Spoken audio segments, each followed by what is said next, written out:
copied line or text after the cursor. So you can say, can you do it? Let's see how to do it. We put vi maxing.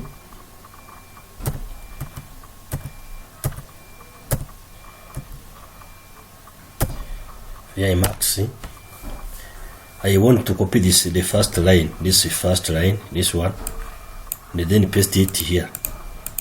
So what I have to do, I go to escape mode, and then I press Y twice,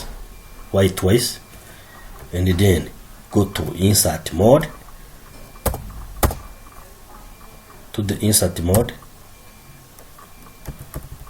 So I come to this line, and then I press escape mode to go to command mode again, and I press P. So I will copy it. Okay. Thank you. This is how you can work with the VIA editor.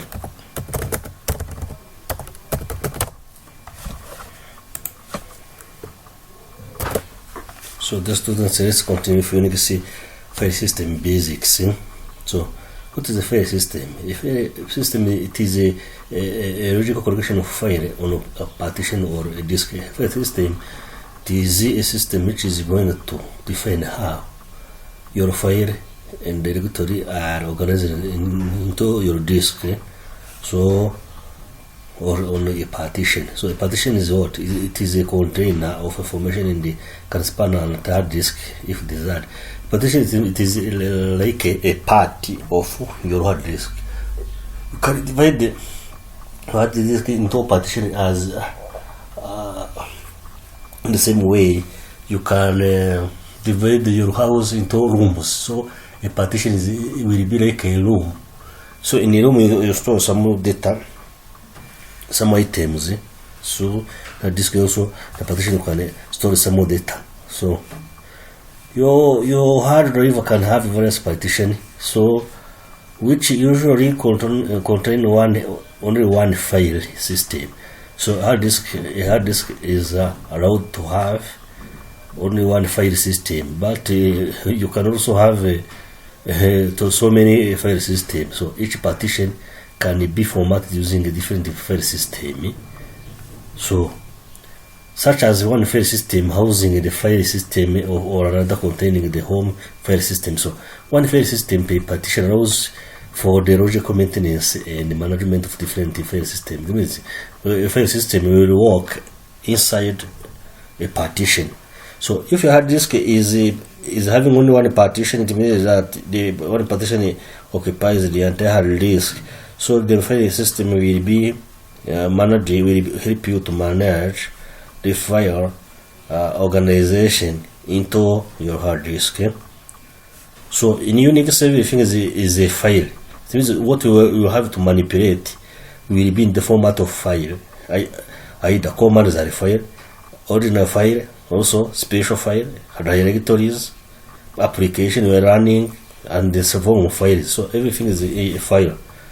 So you can have also file which are used to connect physical devices to your computer, so such as DVD-ROM, USB, and floppy. All of these hardware have some files, drivers, which are used to make these devices work correctly or perfectly with your operating system. So what is the directory structure? How the directories are organized inside your operating system? The directories are organized in the hierarchical file system structure, which means that up, down, tree. So as I said previously, the parent or the most top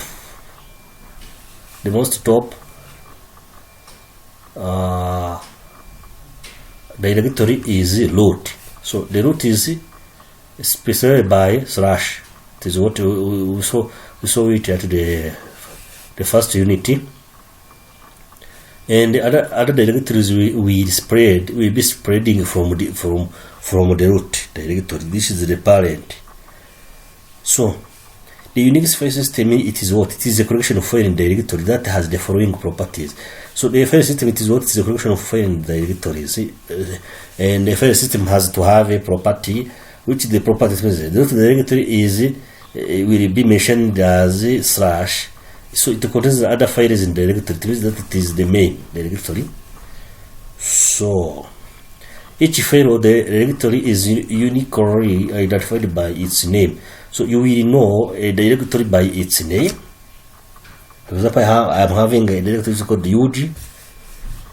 So the directory in which it resides in unique identified typically called inode. It means that we're having the name of the directory and also the identifier which identify such directory. This is the name, but there is an identifier. It is like a student must have the name like John and then identifier which is the register number. So this is called inode, which identify what the directory. So the root directory must have only identifier 1, which has the number 2, and lost found directory has an inode. Lost found, it means that the file which has been lost, but they has been recovered. You can find it. You can find it in this directory. It has an inode tree. So the root has having inode 2, and this folder has inode 3. So inode from 0 and 1. So 0 and 1 inode are not used, are never used. So we start from 2 till the end. So the final inode number can be specifying I option of ls command. So it is self-contained. There is no dependence between file system and another. So let's see how we can specify. We are having a /. This is a root directory. We already know it. So if I put a /bin, it is a directory where the executable files are located. These files are available to users. The bin is having the executable file. Executable file is the meaning of these are the files which we click on, and then when we click on them, we launch an application. So the application will learn from this file. So it means that the bin is having the application files. For example, if I launch an antivirus, this is an application. So to be launched in the window, it must have the extension .exe. So in Unix, the application can learn. When you click on them, they learn. You can stop them. They are stored here in the bin. Dev, this is this directory is having a driver files. It means that, for example, a file which allow audio device to work, or the files which are drivers which help the screen to be displayed correctly, or the drivers which help the CD or DVD to communicate with the computer are located in div. etc is a directory in which is called supervisor directory commands configuration file. In it, we will find some important file which is configure. So you can configure your operating system. You can also configure the disk file, or users or group and so on. You can configure also internet when you are configuring the internet, the host, and so on. So this is a directory which is used for configuration. You can see also another, it's called the root. It means lib. Lib it is library. It contains a shared library file and sometimes other kernel related file. Library means that files which you can use, for example, some documents or some audio files which has to be stored in your computer and you can share with other users. This is called lib. These are by default stored in the directory called lib. If you have a boot, this directory have the the file which are necessary for the system to boot. So if there are no file for booting the system or Unix operating system in this directory, it means that when you are booting your Unix, it won't boot, because when you are booting the operating system will go to find the booting file from this folder. If I put home, this is a home folder. It means that a folder into which you come directly after you come to directly after you log in. The home directory means that it is welcome directory. So it will be the default directory where you create the file, and the other type of file will be stored. MNT, it is a folder which is used to mount your operating system. To mounting, it means that, for example, I can open when I open a partition. For example, I have connected the pen drive or flash disk on my computer. So when I double click on, for example, in Windows, when I double click on the pen drive or flash disk, when I double click it and I see its content, it means that I have mounted. So before checking the content of a device, I have to mount it. If you don't mount it, you won't be able to find the content of such device. So it will be used to mount the temporary file system, such as the CD-ROM. You can open the CD-ROM. If you open the CD-ROM, you have to double click it. If you double click it, you will be able to play the music from it. So it will be, so this folder will have a file which is used to mount different devices, like a floppy disk, CD-ROM, and so on. Plus, it contains all the processes. The processes we saw them previously. So it means that all processes will be stored. The information will be stored in this folder. This is temporary. It means it is used between system boots. When you are booting your system, you can boot the Windows and the Unix at the same time. So there are some files which have to be stored temporarily in a folder. So which won't stay there permanently. So this will be used to do what? Will be used to in order to load your system very quickly and without consuming so many spaces. You can take some file and store it there somewhere temporarily, so that the system will boot very quickly. Then you will take those files and put them back at the original location. There is also another folder which is called the USR. This will be used for miscellaneous purpose, and you can use them by many users. So this you can use it for any purpose. Any purpose. So many purposes you can use for this USR. This one.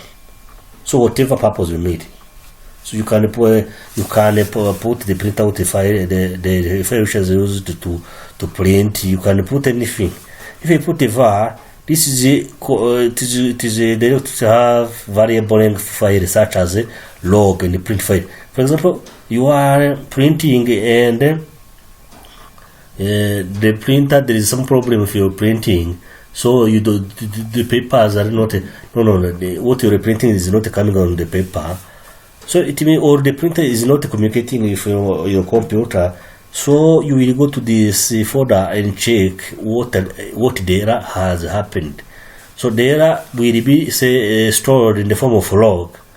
So if you open the log file, it will tell you what the problem. For example, if the printer was switched off, you will see a line stating that the printer was switched off. That is why. So you will find it in this folder. If you put SB in, it means that it will contain binary executable files, usually system administration. So, for example, the fdisk and the ifconfig utilities. You see, fdisk, this is used to partition the disk. ifconfig, you know it. We used it yesterday to check the IP address of the computer. So these are the binary files which are executable but these are used too for the system administration. So they will be stored in the SB. So if I put the kernel, it calls the kernel files. Kernel, as we know that it is the heart of the operating system. So how to navigate it? So before I navigate to see how to navigate it, let's see those different directories with examples. So let's see.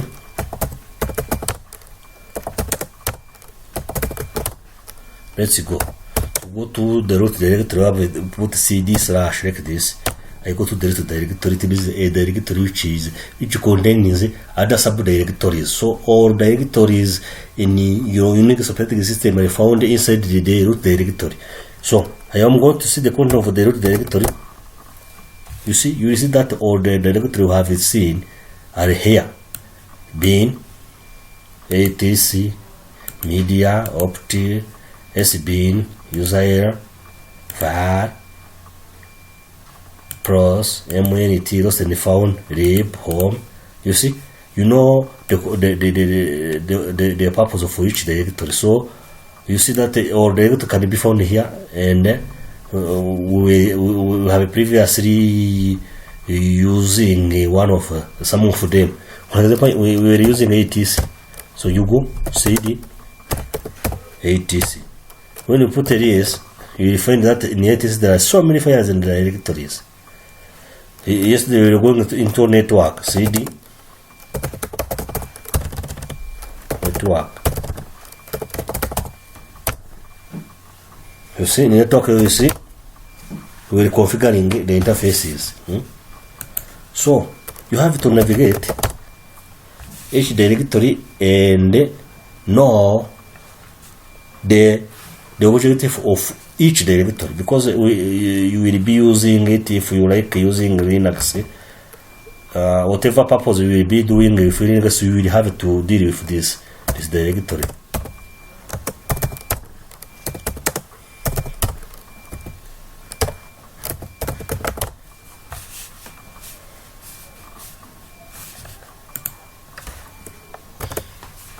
So you can navigate the file system. Now we get the file system is that going from one directory to another, manipulating the files, deleting the directories, and the files.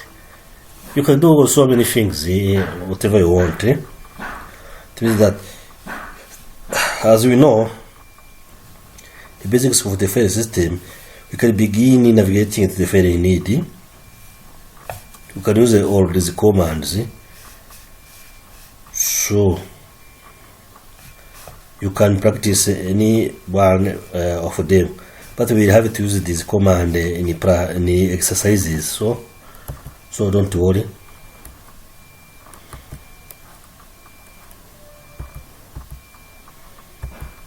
We use them in the exercises, but one of them, we have seen many of them. So these are the commands which are used to manipulate various files in the file system. So we can see the one of the important command which is called df command. A df command. The first way to manage your partition space is with df, disk free command. The disk free command is a command which is going to display the free space of your disk. The command dfk disk free display the disk space usage in kilobyte as shown. If you put the df option key, it is going to display the disk usage in kilobyte. I put the df option k to display the content, the disk usage in kilobyte. For example, I'm having the file system df vzdfs. So the kilobyte is this one. We're having the blocks. So the space used in kilobyte is this one. The available, the free space is this one. So you have used 75 out of percent. So only free space is 25%, which is corresponds to this space. No, to this one, which is available. So this is the folder VZDFS. This one. This is the folder which has this block and the space. It has used the kilobyte and the available is this one. Devices is not having blocks and nothing used, nothing is available. So some of the directories such as devices shows 0 in kilobyte like this one. So used and available colon as well 0% of the capacity. These are special. This is a special, or this is a virtual file system because they reside under the slash. So they don't consume any disk space. This is virtual, and they don't consume any disk space. So if I put DFK output is generally the same on Unix system. So what it has to have DFK to show the file system, the kilobyte they used, available, the percentage, and the amount done. So it is what we got. The file system, the blocks, the user space, the available one, the use, the percent, and it is mounted on. This is mounted on the root directory here. You see. So all of this explain this output like this here. Then you can use the H option, human readable option, to display the output in the format that shows the size any other way to understand the notation. If I put H, it will be very easy to understand. If you see, for example, this output, it is not very easy to understand. But if you put the option, because you put the option K, if you put the option H, it will be easier to interpret the output. So let's check. Let's check. I put, for example,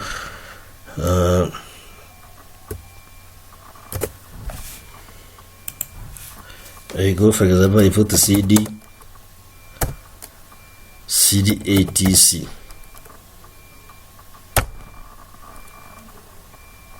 It is having so many things. I can say DF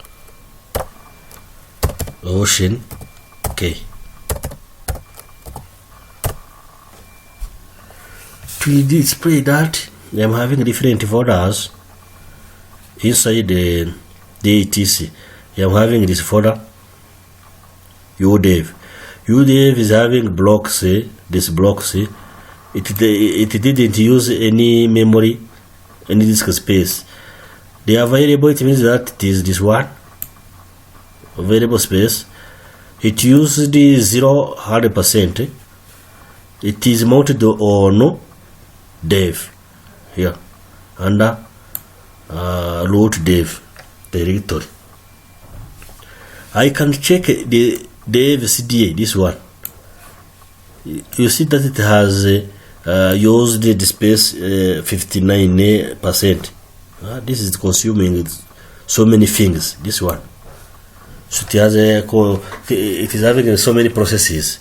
So I can change the output, put H to display in the format of human readable. So you see, this is it gives information in a clear manner than in this one. You see, it has provide the file system. Instead of saying a key block, somebody cannot not know what is the key block, but it will put a size, and then what is this? This in kilobyte, it will show the size in a megabyte, so you know that this is a megabyte. This is using GB 8.8. This is understandable. Used to say that this has used the GB 4.9. The available is 3. You see, this is very useful information, so you can know which directory or which device is consuming the capacity of your computer. So this will provide you with the important information about it. You can have also another utility which is called the DU command. DU command it is a short of disk usage command. It will enable you to specify directories to which to show the disk space usage on a particular directory. It means that we will know the disk, the space taken by directory on your disk. So this command will be helpful for you want to determine how much the space a particular directory is taking from your disk. So here this command will display the number of blocks consumed by each directory, and a single block might take either 52, 12 or 1 kilobyte depending on your system. So if you put the DU ATC, it will display the content of ATC. It means only directories and show the disk usage by each directory. This is taking 10. This is taking 126. It is the block. This is taking 6 DFS. Default is taking 126. It can be found in ATC. This also can be found in ATC. This also. So if you put the H option, it is the same manner as we did for DF. It will make the output easier to interpret by the user. It means that mounting. It means that mounting. You have to mount the operating system in order that a file system, in order that you can read the content of a folder or a device. For example, if I have a partition, I have two partitions C and D. So when I click on the partition D, so I mount it. So to mount it means that it is to open it and be ready to read the content inside it. If you don't mount it, it means that you won't be able to read its content. So it is the same manner of what happens on a CD. When you enter the CD, immediately you can't read the content. So it will be mounted by the system, then you will be able to read the content. So you have to mount it in order to be usable by the system. To see what is mounted for users in the system, use this command. If I type mount, I will see what is mounted on my operating system, which I am ready to use. How? I have to type the command. Mount. If I type the command mount, I will see what is mounted. This is mounted where? This is VZFS is mounted on dev. It means that you can reach and read the content of the directory VZFS by going from root directory. The same way, you can read the content of pros by passing from the parent directory, which is root, and then going to the pros directory. So here, if you say this read write, it means that you can read and write the content of this file system, and there is a quota. We are going to see what is a quota and so on. This is only read and write only. You can read and write the content of this, which can be found in dev pts under parent directory. So if I put a mount t iso dev cd-rom mount cd-rom, it means that I am mounting my cd-rom. I have to insert first the cd-rom After entering the CD-ROM, I have to mount it in order that they can read the content of the CD-ROM. So I will write this command mount T. This is ISO. This is it means that we can have some content in the form of images on the CD-ROM. So where do we mount the content of the CD-ROM? We mount the content of the CD-ROM from dev CD-ROM mount CD-ROM. It means that we take the content of our CD-ROM. The content of CD-ROM by default are stored here, the dev CD-ROM, and then we mount the content of the CD-ROM to this directory, which is called mont subdirectory, which is called CD-ROM. So it means that what is inside your CD-ROM, your driver, your CD-ROM, will be copied to this directory. So you can access the content of this CD-ROM from this directory. So this directory you can create yourself, this one. So here this means that we are using a SEO, which is we are saying that this CD-ROM we are going to mount. So you can also mount the remote network drivers. You can have a network drivers which are shared to the network. So in order to open the content of such drivers, you have to mount them to your operating system.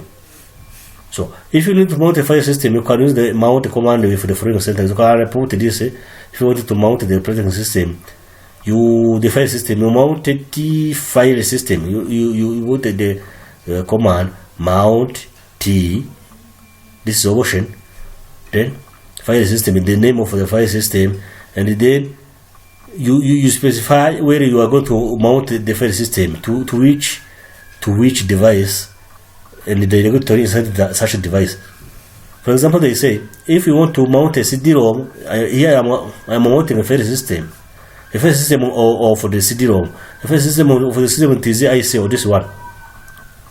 So if you want to mount the CD-ROM to the directory mont CD-ROM here, you can type mount T, the file system of the CD-ROM, then you mount the content of dev CD-ROM, the content of the CD-ROM into this directory which called CD-ROM, which is under mont.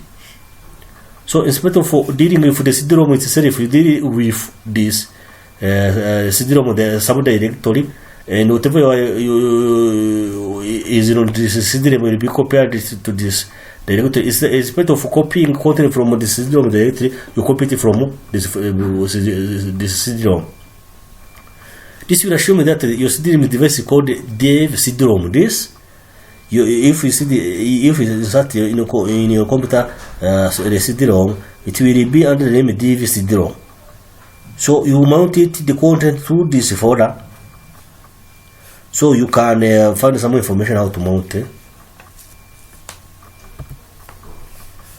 So if you are finished with reading the content of CD-ROM, for example, you have to unmount it. Unmount it means that you have to release it. So the content which has been copied into the CD-ROM folder will be removed. So if the CD-ROM is still mounted, it means that you won't be able to remove it. To remove it from your CD-ROM drive. In order to remove it, you have to unmount it. To unmount it, it means that you remove the file system of your system. Use the unmount command by identifying a mount point or device. For example, if I want to unmount the CD-ROM, I have to use mount dev CD-ROM. If I put mount dev CD-ROM, it means that it is directly connecting this folder, this directory from the real CD-ROM. So the content which you had been mounted into this directory will be released, removed. So the mount command will help you to enable access to your file system, but on most modern Unix system, the auto-mount function makes this process invisible to the user and require no intervention. If you put a auto-mount function, it will help you to mount your file system automatically, so there won't be any intervention at your side. so it will be done automatically. You can have another terminology which is called the user and the group quotas. If we say group quota and the users, for example, you are having a disk of 400 GB, you can set the limit of the usage of disk. For example, you can say, I want that my disk is having 100 GB total. I want that you can decide that your disk should not be used 100%, and to say that I am going to allow to use my disk 80 GB only. So 20 GB won't be used by users. So in that you define what is called quotas. The quota of a disk, it means that it is a disk space which is allowed to be used. The other disk space is prohibited to users to use it. So when the users use a store file to the disk till 80 GB, so the computer will tell you that your disk is full. But because the user has reached the total percentage of the allowed space to be used, this is called disk quotas. So you can also limit some users or group of users and say that this user must not exceed 20% of usage from my disk. If they use 20%, and you have to tell them that the quota is beneficial. If they try to save new files, this won't work. So the user and group quotas provide the mechanism by which the amount of space used by a single user or users within a specific group can be limited to a value defined by the administration. This is what I was saying. It means that you are able to define the limitation of each user. So because some user can save so many data on your disk, and your disk will be full very easily. So you can put some quota, some limitation. So if he tries to exceed it, he won't be able to save more file. So quotas operate around the two limits that allow user to take some action if the amount of space of number of disk blocks that it exceed. So here you can define the operation that user can do when they are about to expire the amount of space, the amount of disk space which they are allowed to use. So there can be soft limit or hard limit. If I put a soft limit, it means that if the user exceeds the limit defined, there is a grace of period that allows the user to free up some space. For example, you see the users are allowed to use 20%, 20 GB. So they have reached the maximum capacity which they are allowed to use. So even if it is full, you can give them some grace period. For example, give them 2 days so that they can free up the space. If they free up the space, it means that they will be able to save more files. So you can give them some time in order that they can free up the space. Because, for example, if there is no soft limit, it means if they reach the maximum space, they won't be able to do anything else, even the free up the space or delete unnecessary files. This would be a mistake. Hard limit is what? Hard limit is reached regardless of the grace period, no further file or block can be allocated. If it is hard limit, it means that if you reach the maximum space, you won't even be able to delete some unnecessary data, or you won't be able to do what? To free up some space. So we can have different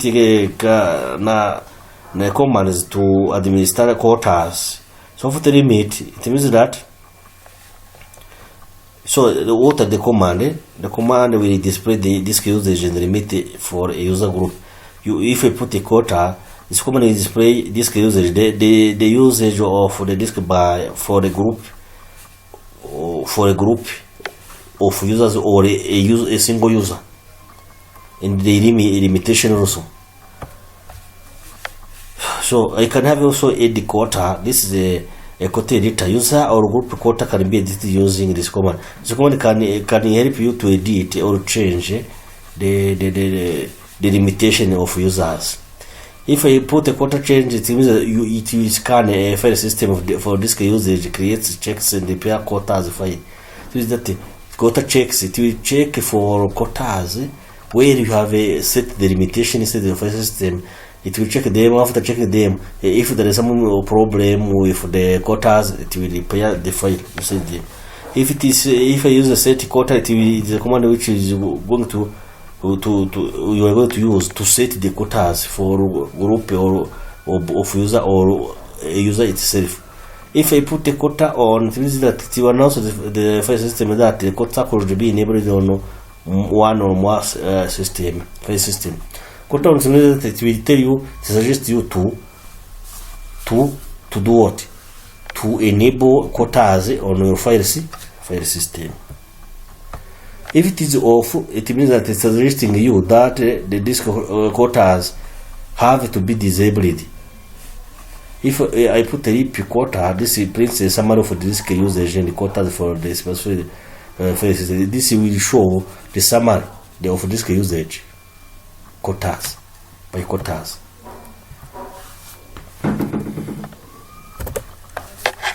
So yeah. Let's see the command mount. We saw that mount will show what is mounted on your operating system. It means that what are the files which are mounted on your operating system, which are ready to be used. If you put the command mount, you see there are so many files which are mounted on my operating system. This one TMFS, RIP. These are our files which are mounted. This one,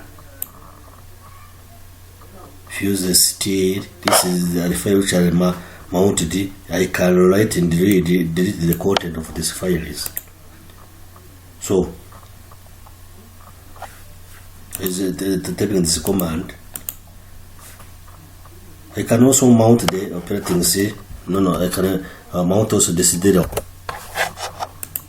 So, in order to mount the operating system, we type this command. It's mount t the file system name, and you have to type from dev CD-ROM to MNT CD-ROM. So what I have to do first, I have to create the mounting device, the mounting folder. So I create cd.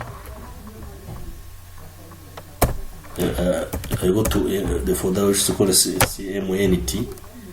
No, it is not there. So I put this CDMNT. It is there. Actually, the content of MNT. In MNT, there is a folder which is called CD-ROM. CD-ROM.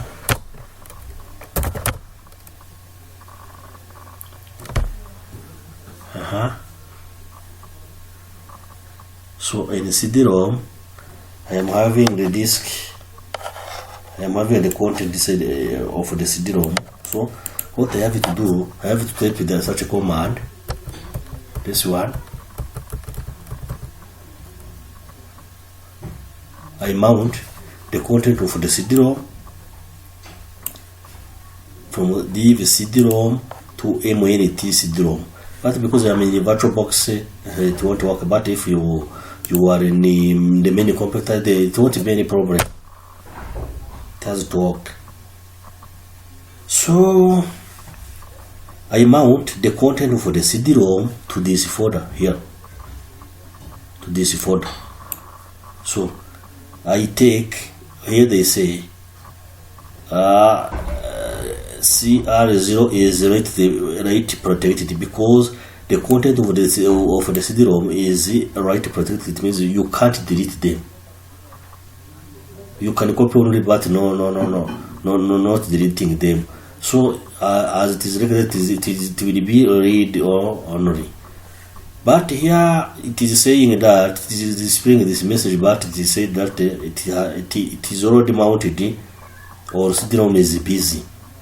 So you have first to insert your CD-ROM into the CD-ROM driver, and then you mount it. After mounting, it will say that the main message is the last one, the last line.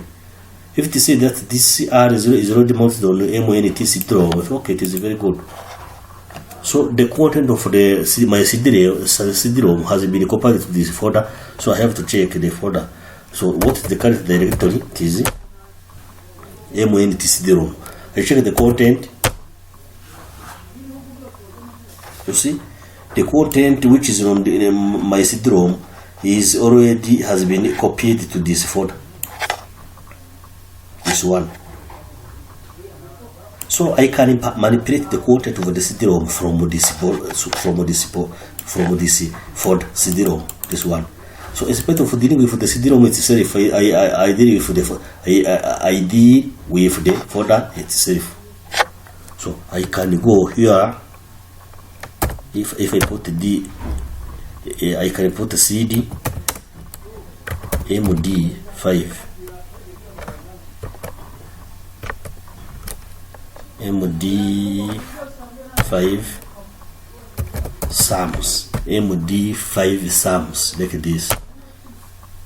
It is not a directory, it is a folder. No, it is a file. I can put CD lists. I can check the content. You see, I can navigate inside the folder as if I was dealing with the CD-ROM itself. So this is the role of mounting. So after that, you can unmount. It is this command which we were doing practice on. So you can unmount the operating system by using unmount. So to unmount the DV CD-ROM, I have to put unmount DV CD-ROM. So I have to type this. You mount. Then I am having MNT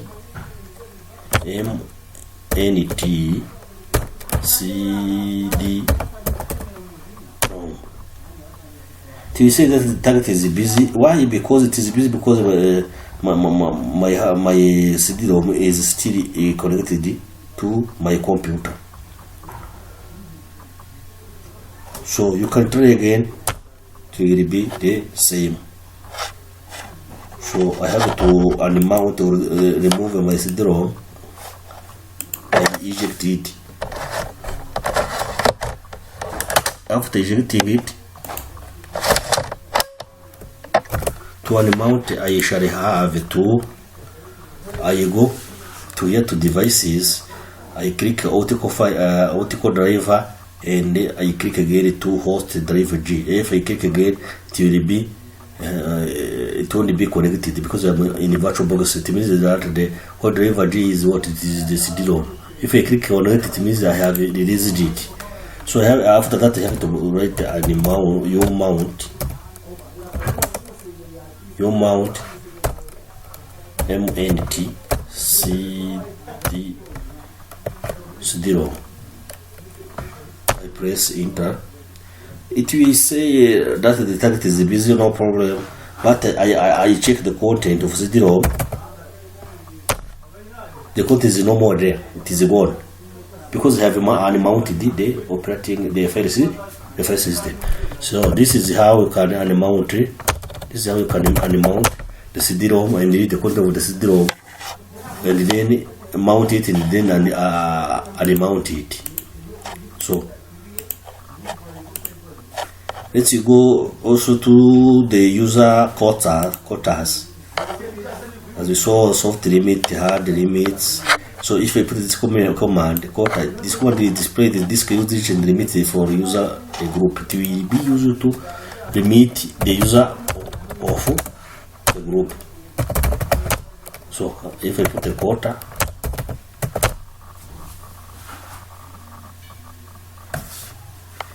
the program quota is currently not installed. It means that it is not installed. So we have it installed by using apt get install here. So I have to have in the internet.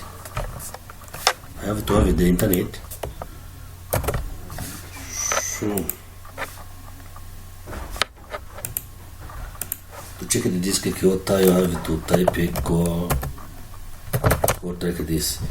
So as there is no quota defined on my disk, I won't find any output. So set the disk quota, so you can use it anytime, but it is not very important for us. So if you want to install disk quota, you can use this command apt sudo apt get install quota.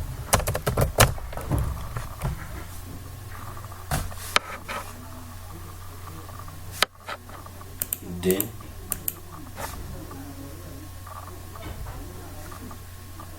it is installed, and then you can set the disk quota. You can put set quota. They will show you the list quota.